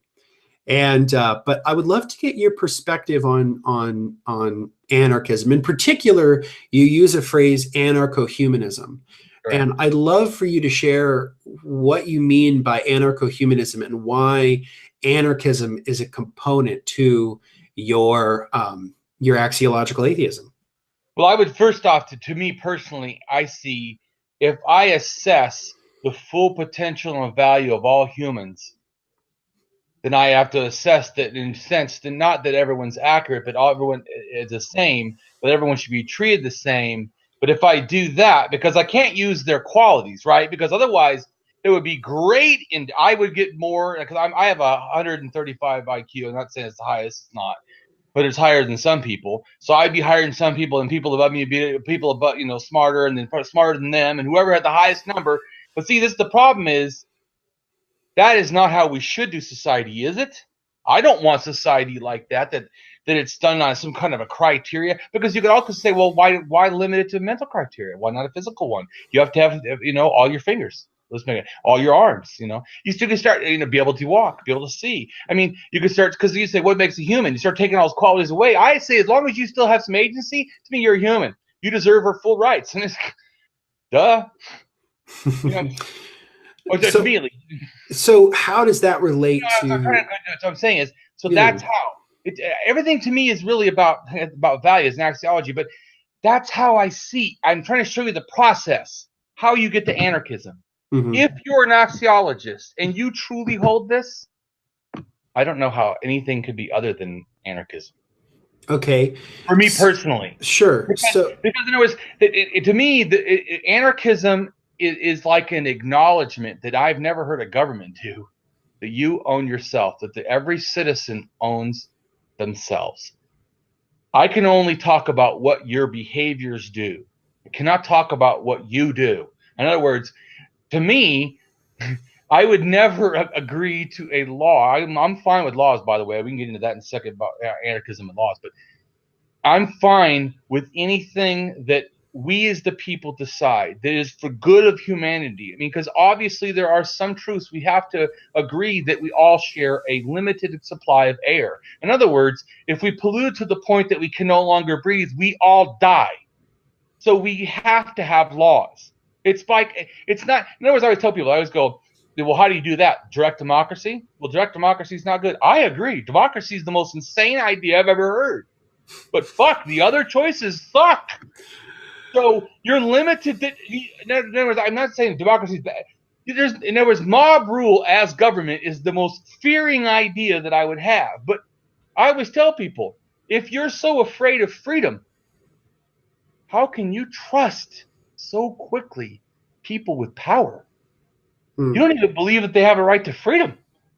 You don't think that people always get this confused. For me, I don't speak for. I don't ever try to speak for all anarchists. So don't ever think that how I talk is talking for every other anarchist. Of course, I'm interested in your perspective. Right. So I want to clarify anyone listening. I'm not saying I'm some kind of guru and speak everything for every other anarchist. I don't know about what they do, and I also have so heavy axiology influences everything I look at. Like I said, the Matrix. I can't see anything that doesn't have axiology. It's just everywhere. Mm-hmm. But anyway, so part of like the understanding of epistemology for people that don't understand my word axiology. I've never heard of it. Some people are starting to understand like street epistemology because of Peter Boghossian and whatever. But so people are starting to understand understanding that you have to ask about knowledge, that you have to be aware of the knowledge claims. So, and then they need justification sources or whatever. So the same thing, you start looking over the whole world of axiology. So I frame everything in a sense, kind of like that kind of axiological structure for me. But so actually, for me, anarchism is this valuing of other people. For me, that's why, and for me, humanism, I say that because two things. Number one, words matter. And number two, I know that I'm trying to transmit this idea that obviously has not been very effectively transmitted before. People keep saying anarchism, and everybody thinks I want to destroy the world. What the fuck? I care so deeply. I'm saying no one's more important than anyone else. How can that be more intellectually honest? I'm saying I have no value over you, over anyone else. People in Africa, people in China, people in it doesn't matter. We're all one family. We're all humans. And I really hate this idea. And I'm not saying you can't put people in that are skilled. Obviously, people that are skilled should be in skilled positions and be utilized effectively. But to me, government does not need to be there. We do not need extra people that we choose to decide for us. I mean, this is like a monotonous. And the only reason you would do that is because you don't trust the population. But just think. Do you trust the government? What I mean is not like Trump's trust the government. What I'm talking about is the fact that your rights are predicated on their choice to allow them should scare the shit out of you. That at any time, this is always true for government, at any time they can just go, you no longer have that right. Tomorrow, they can, right now I'm in Washington with pot, right? Tomorrow they could just come in and go, nope, that's done. Sorry, wrong. Mm-mm. To me, that's, yeah, go ahead. Yeah, because I mean, I'm interested in this perspective because I'm not an anarchist. I'm you know, the way that I would describe myself is just a liberal. I'm very influenced by classical liberalism. Although it sort of gets a bad rap in our culture these days, a lot of like shitty YouTube edgelords who call themselves classical liberals. But when you were talking earlier about your life sort of belonging to you, this is something I've written about before, and it's a component to how I view humanism. It's this concept that comes out of the sort of the classical liberal tradition of what's called the principle of self-proprietorship. And it was beautifully articulated by a English political philosopher named Richard Overton. He was a part of a political sect of radical sort of liberal Whigs in Britain called the Levelers. And he writes about the concept of self-proprietorship. Where I think his interpretation is limited was that he was a theist. But I think his argument of self-proprietorship can be broadened out beyond the God concept and talked about more just within the context of natural rights by virtue of being human. And so I love the concept of self-proprietorship. I think that that's a component to, I think, the best of the liberal tradition. I think it's a cornerstone of sort of Western political tradition. I think most of our political philosophy is sort of grounded in this notion of self-proprietorship. If you read, de Tocqueville, Democracy in America, or if you ever sort of read Lincoln, he talks about this notion of self-government, and this is something that the founders also talked about too, the notion of self-government.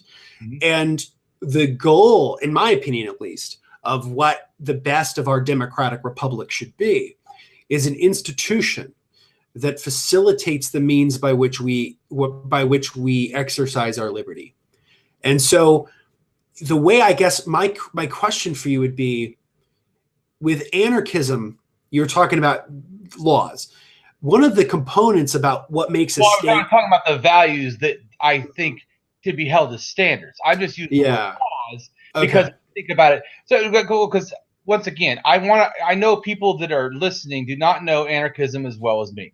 So I try to use words, just like I was saying, once again, we'll go back real quick to the beginning where you asked the thing. What is anarcho-humanism? So I see it as anarcho is no gods, no masters. And humanism is do no harm, do good. Mm-hmm. So to me, you putting those two together is, to me, I really just in general think that all anarchists should have an anarcho-humanism position. I mean, but some of the difference is some of them would say, yeah, but animals have the same value as humans. Well, I have a problem with that. But and then I would say, well, what animal? Because you're saying that every animal's the same. So there's no category at all, no difference at all. So if 10,000 ants die, that's a massacre. We should put someone in prison for. Yeah, exactly. Because that's a flawed way of looking at it. There's not a hierarchy of value about that at all. Correct. I demonstrate their thinking is in error. They've missed the axiology completely. They think that there is no axiology. Because just having values is not axiology. Understanding their proper place and a more accuracy in how they are situated, or how to utilize them, or how to approach them, or how to expand on them is what axiology does. It's not just having values. That doesn't make you axiology. That's like saying someone doing something doesn't make it moral. I mean, no, that's true. I guess what I'm interested in, because this was a question that I had for Corey when he was on the show about anarchism, is I guess some of the more practical things. So government is predicated on one particular aspect, and this is the aspect that I think enforces laws. It's the one that sort of makes the whole thing run. And in this regard, I guess I'm a Hobbesian, in the sense that governments are predicated on the notion of the monopoly of the use of force. And the monopoly of the use of force is the means by which we... I know what that is, but go ahead. You can say everybody else. They can give... It's the process by which we give government its power in order to organize and to systematize our lives in a society. How does anarchism help us to, or how can anarchism replace that sort of Hobbesian notion of we need a monopoly of the use of force in order to sort of stave off the excesses of man's state of nature? Okay, so I feel like you're asking me a governance issue, but you're using the word government issue. Mm-hmm. Those are actually, to me, not the same thing. Okay. One is an establishment of person in power, correct? Mm-hmm. The other one you're talking about is, in a sense, like a military, or a police officer, or a fire department, or a hospital, or a paramedic, right? You're talking about, those are elements that are governance. Now, governments do that, but you do know that non-governments are already and have always done lots of that. Absolutely, yeah. Private industry does it, NGOs, yeah. Let me just make the simplest for anyone listening. There is nothing a government can do that a non-government cannot do. Done. Enough people, the same resources. There's not one thing on this planet that, in fact, Nothing. Just think. Tell me what a government can do that with a same amount of people, or even less, with the amount of resources needed, is the same. If the government and a non-government, the only thing is these, one is a ruling system, the other one is not, but they both have the same resources or the same military. The word government didn't change anything productively. No, what it did is actually probably not productively. What the general, like you were talking about, like rules. So you're saying is that we always are afraid that there's going to be maniacs in a sense. Well, I am not anti-society. I hate when people think anarchism is like anarchy. No, I have a political structure of organization of people that's done in a more ethical and a humanitarian way. That's a big difference between wanting the lack of anything. I am extremely pro-humanity. I'm so pro-humanity, I welcome any government that would allow everything else I want. Mm-hmm. So I that's why if you ever see, I have a thing where I say I'm a liberal. I say I'm a liberal, I'm a progressive, whatever words you want to use, because I'm a mutualist. I'm for whatever works best. I'm for the most positive, most accuracy in benefiting, the flourishing of all humanities. That's what I want. If you show me that anarchism is not true and some other thing is true, then I want that. I'm not an anarchist because, oh, it sounds cool, Mm-hmm. it's different or something, No, it really is. For me, it's a moral stance. Mm-hmm. I am no better than any other human on this planet. I understand this in the most profound way. Number two, I understand no one owns the earth. Not one person on here. There's a bunch of claims. There's a bunch of force. There's a bunch of threat. There's a bunch of little pieces of paper that said I did this, and you bought it. And you bought it from who? And who they buy it from? And those people that had it, how'd they get it? And what do you mean they had it? How the fuck do humans own an earth? Please explain this. Yeah. And so this is interesting. So this was a huge debate in the notion of I'm trying to remember how to phrase this. So there was a political philosopher by the name of Henry George in the 19th century, and he was what you would call sort of a left libertarian. Very much interested in sort of the privatization of some things, but some things be held in commons. And his notion was that the land should be held in commons. Mm-hmm. And he had a very interesting sort of back and forth between him and I'm trying to remember who he was debating with. It might have been Herbert. Well, of course, I would probably be extremely closer towards that than anything too liberal, because to me, it's just I can't do that mental jump you have to do that says we own something on the earth. I see people drawing lines on maps that is a whole bunch of bullshit. Because I would laugh. People are like, well, that country.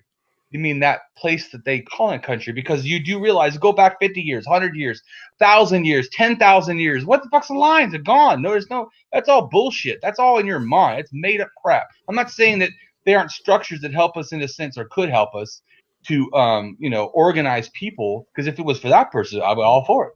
If it was for a constructive use of land and constructive organization of the best for humanity, all for it. But for what, that's not what it's for. That's fucking not even what. That's where I own this, and I'm going to rob and steal these resources, and I'm going to say they're mine, and I'm going to make profit off them. Not for the betterment of humanity, not even for the betterment of my own even country, but for me personally. That's. Yeah. Will you give me just a quick second? My wife needs help with something. I'll be right back. No problem. Well, I'll go ahead and talk to the camera. How's that? So one of the things I wanted to go back about is that there's this belief that somehow you have to remove emotions to have reason. This is, first off, when it comes to the fact of the mind itself, we actually process the world in a sense and belief. And we do it because of emotion. Our minds are prone to those things. We're not prone in a sense towards reason and thinking. We're prone towards easy escapes. That's why I mean by belief. We're prone towards belief because we like simple answers. We like to not think very. In a sense, it's almost like the mind does what the eyes do in a sense. The optical illusion, right? Is it the eyes that have an optical illusion? In other words, is the eyes seeing not enough light, or No, what really optical illusion is not the eyes. It's what the mind is. Mind is looking at this other, thing, and it's confused. So in its confusion, the mind is trying to adapt, and so it likes shortcuts. That's why beliefs are, like I said, are something normal. It's no different really than when you think of an optical illusion. It actually is not an optical; it's a mental illusion. So that's the clarification on that. Go ahead and ask. Sorry, I had to go take care of something real quick. So, I think it's interesting. I mean, anarchism is a position that I think is one that has incredible potential. I think I mentioned to you before we chatted, I'm a fan of Emma Goldman and the anarchist philosopher, and she's written beautifully on atheism and how she has this great quote, something along the lines of, "I do not believe in God because I believe in man." And I think that's a beauty of what I sort of believe in. Axiological statement. Yeah. Axiological atheist statement, I should say, clarifying that. Yeah, it's a pretty universal thing. So, I think the thing that I'm interested in, I guess, as we get towards, we're getting towards the close of the conversation, is talking about some of our goals and sort of what we seek to do for the future. What are some of like all society? Well, I guess I'm asking you. So what are some of the goals that you have that you're interested in doing to help sort of advocate for axiological atheism, advocating for the positions that you hold? So I know that as an axiologist in general, I understand that no one's going to accept me until they see my value. So what I've been doing is putting a lot of my ideas out for the public, where I normally, let's say, just put it in a book and sell it.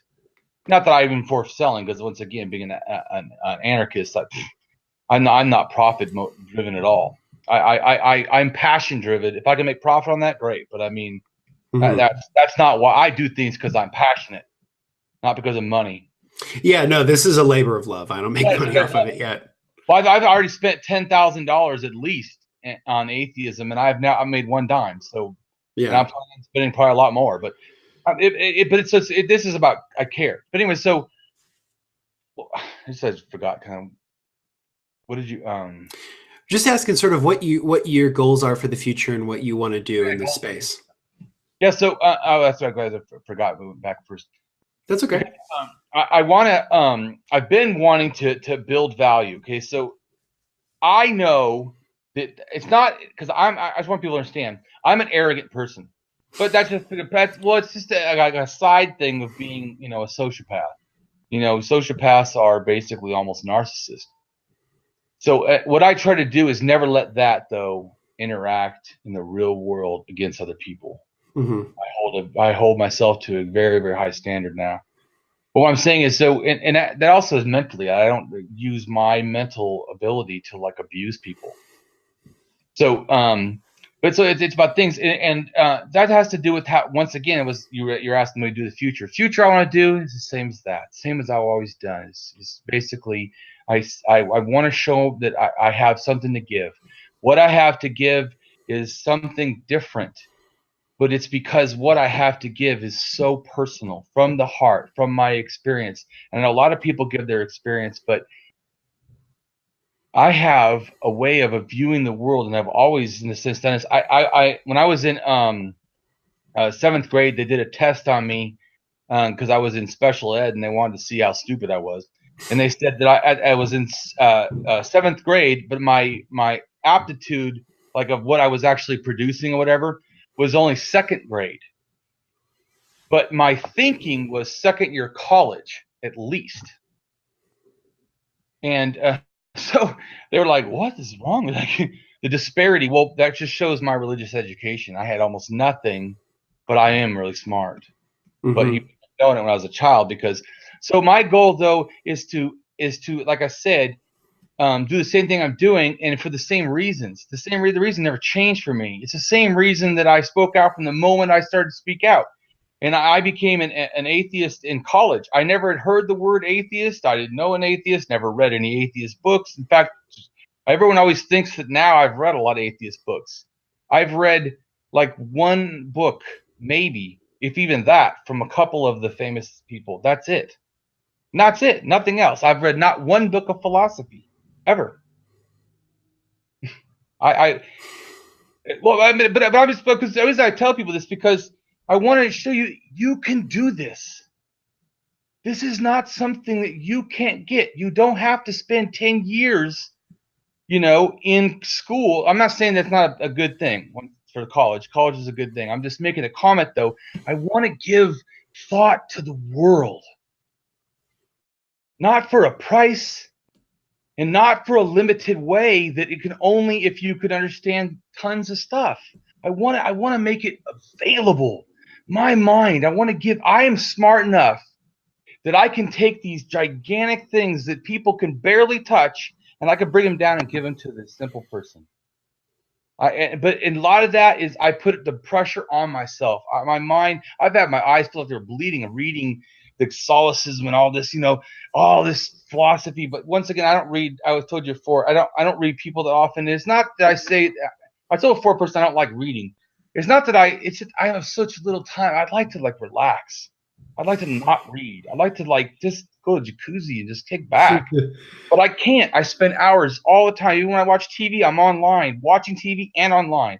I'm debating people. I'm trying to help people. I'm trying to do my ideas. I'm trying to show people that what I have is valuable.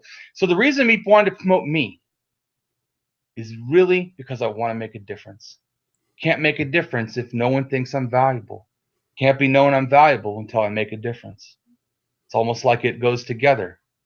But to me, I have will to power. I simply know I need to do this, and I just do what needs to be done. Period. I don't make excuses. I just do it. That's great. That's great. I appreciate your passion about it, because I feel I too have that passion. I mean, I love doing the show. It's part of my life. I devote an incredible amount of time to it. Often, often I lose sleep. Although I am a little bit of the opposite of you. I love to read, and I find reading to be relaxing. But for me, this working on this project is something that matters to me, because I'm interested in creating a platform for atheists of all stripes to express themselves and to create a multidisciplinary, multi-generational, multi-perspective space for atheism. Because I think that oftentimes the discussion on atheism is often in the culture is often set by very few people. It's either Richard Dawkins, or it's Sam Harris, or it's Lawrence Krauss, or it used to be the late Christopher Hitchens. But I think that it's important for us to express how much it's bigger than them, right? That atheism has this, and just free thought in general, has this beautiful heritage and tradition. That's what I study. I study the late 19th century in America, and I study free thought in that period. And there's a wonderful heritage that's there, that's bursting. That's just, I can't wait to share it with people. Like I said, I'm not saying it doesn't have value. It's not that reading doesn't have value. First off, I have an ocularity problem, so my eyes don't work together. So I have like one eye before, it's different now, but before I needed glasses, before I turned over 40, my eyes used to be 2013 and 2015. And that means that I had extremely way better eyes, or maybe didn't phrase that right, but I had a lot better eyes than most people. But they were still they were different amounts, and they weren't working together in a sense. When I looked, it's a lot better now, but it's reading in a sense like that. So it's like listening to the book, that wouldn't be that bad. I wouldn't mind listening to stuff, but having to it's like it hurts my eyes. No, I get that. That's totally fair. I love audiobooks too. I have a terrific public library where I live, and I can get so many audiobooks for free, and I can also get a lot of the great courses for free, which is awesome. I'm actually working my way through a great courses series on the philosophy of Nietzsche I was just thinking about that when you mentioned the phrase "will to power." You know, I read Nietzsche. And the only reason I know that is because I had a friend that he was like all into Nietzsche, and he would like talk all the time, Uberman, all this stuff, and I would go, yeah, but he wasn't an Uberman. The guy was basically a celibate that was probably homosexual or bisexual, or it certainly was sexual. Why was he, if he's the Uberman and he has no constraint of religion, he's making his own moralities, why is he being celibate? No, he's not the Uberman. He's a liar. I mean, no offense to you, but like, I'm just being honest that if you don't live your life, you can at least say he wasn't honest to his words. I am honest to my words. I say what I am. That's how I am. Period. You will never find, at least that I know of. And if I am, then they tell me, and I need to change because maybe I'm unaware. But I try very hard to be completely authentic. If I say it, if I say you should do it, I would try to do it for myself. I wouldn't say everyone should do this and then not do it. No, I'm a firebrand atheist, and when you get done with that, let me know. Yeah. No. I mean, I definitely agree. I think you're very authentic. I think that what you do is very genuine, and I think that you are I think you're a very unique person in this space, and I think that it's been a real joy to talk to you, and I look forward to doing it more in the future. So where can people find your work? Well, just my website has everything. It's Damien Marie Athope.com. It's my name. Awesome. And then any other? I am on. I was gonna say I am on Facebook, and I have a bunch of stuff, but also under my name. I have 3 profiles, so terrific. One of them will have room. Awesome. Yeah, definitely check out his website. He's got excellent resources there. A lot of really interesting articles about religion and history of religion and axiological atheism and all that good stuff. As for me, you can always follow me on Twitter, Instagram, Facebook, YouTube, and Tumblr at The Daily Clark. You can follow us on Facebook, facebook.com/Reason Revolution. We hit over 1,000 likes, so thank you to all of you who have liked our Facebook page and have kept up with the content there. You can also check out our website, reasonrevolution.org. That's where all of the content, that's all the podcasts, articles, memes, all the good stuff is there. What else? Oh, yes. I want to thank our very first Patreon supporter. We got our very first Patreon supporter today. I want to thank you very, very, very much. Your support is generously loved by us, and I want to also thank my friend Jeremy Casey, who is also a supporter of the podcast. And you can help support us on Patreon. We're on Patreon now, patreon.com/Reason Revolution. We have different tiers. You get all kinds of really cool benefits depending on the tier you choose. So definitely sign up at for a cup, either a cup of coffee a month, or if you buy a book a month. You can get all this exclusive content we're going to be doing through Reason Revolution. And so, yeah, definitely give us some support. We really appreciate it. And so until next week, this has been Justin Clark, and this has been Reason Revolution. Thank you, sir. Thank you. Thank you so much. This was a lot of fun. I enjoyed it.